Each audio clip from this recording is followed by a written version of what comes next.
as a father and a son.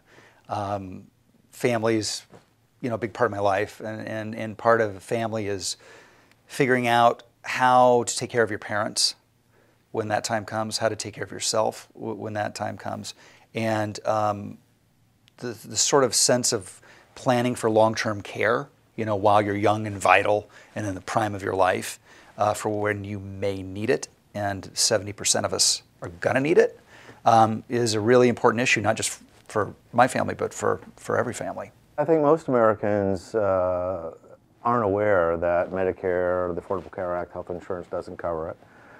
Many think they're not going to have an issue, but as Rob said, 70% of the people who reach the age of 65 will need long-term care services. There are 10,000 Americans, baby boomers, turning 65 every day, and that will occur for the next 20 years or so.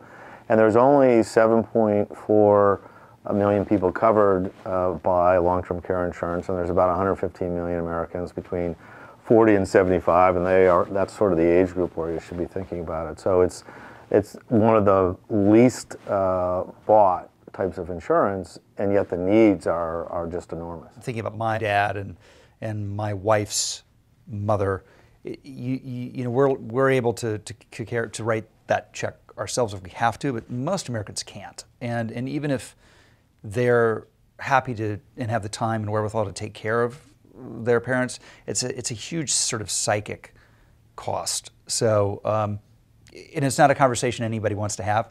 So when the folks at Genworth came to me to figure out how we can build a sort of structure for families to begin that talk, I thought it was sort of a cool idea.